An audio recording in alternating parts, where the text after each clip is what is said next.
Crack open the champagne. 40 years ago today, BBC Two launched itself onto the nation's television sets. The first channel to bring you colour, the first channel to bring you Play School and The Office. And you don't get more diverse than that. So settle back and enjoy a host of famous faces, behind-the-scenes stories and a fine celebration of 40 years of broadcasting. Happy birthday, BBC Two. People of Britain, this is your Prime Minister. Happy birthday, BBC Two smile. Party hat, board spot. It's time to put a line under things hand gesture. I am honoured to pay tribute to this great television channel. Cherie and I like nothing better than a night in on the sofa, watching our favourite BBC Two programmes. Whether they be EastEnders, Footballers' Wives or Pop Idol, this channel's output is second to none. So happy birthday, BBC Two, and here's hoping you enjoy another 40 years of quality broadcasting under the watchful eye of your controller, Rupert Murdoch. I'm not joking.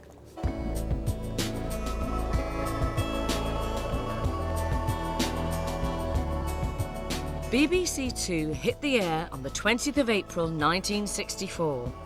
This anniversary night tells the stories of some of the programmes that shaped it. But first, how it all began. When BBC Two was announced, i.e. the second channel, an awful lot of those who would be involved were already whacked from the effort of finding a competitive response to ITV. The idea of another channel was, oh my God, not more, you know. It was 625 Lions, not 405. So somehow we had to persuade the world at large that they should spend some money on a new set. That was only half the problem. Every studio in which we made programmes had to have new cameras, and it tested every system the BBC had at the time. I was required to create a complementary alternative, so that when you came to the end of one programme on BBC One, you could switch across and there'd be a lovely programme on BBC Two. The fact of the matter is that I didn't have anything like enough programmes.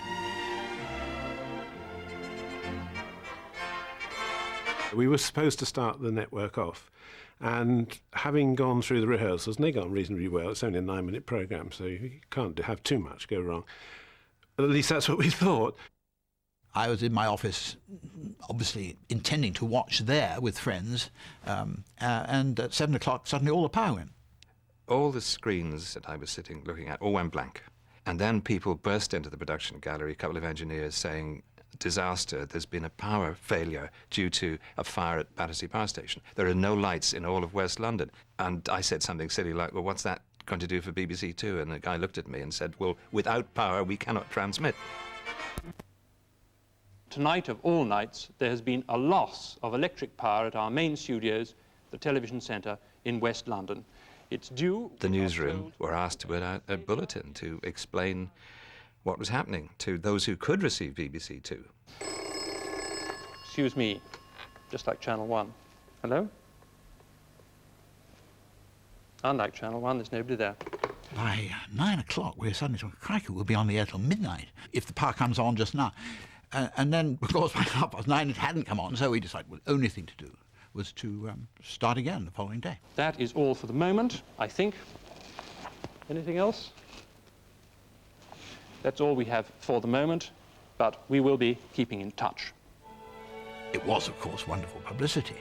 A massive breakdown at Battersea Power Station brought chaos to the centre of the capital. But the biggest disappointment was at BBC Television Centre, where the curtain failed to go up on the opening night of a brand new channel, BBC Two. We decided that we would not actually specifically refer to the disaster of the night before, but the first thing you would see would be this candle. And it would stay like that, flickering away, until the time came to start. Good evening. This is BBC Two. The first programme that went on the air for BBC Two was, in fact, Play School. Hello, I'm Virginia. Hello, I'm Gordon. I came up with this 7 Faces of the Week idea, which took each night and said, it's only going to have one sort of programme, and by doing it that way, themed nights, if you like, I was able actually to create 7 days of television. One night was all repeats, for example, but it did allow us to get on the air in April.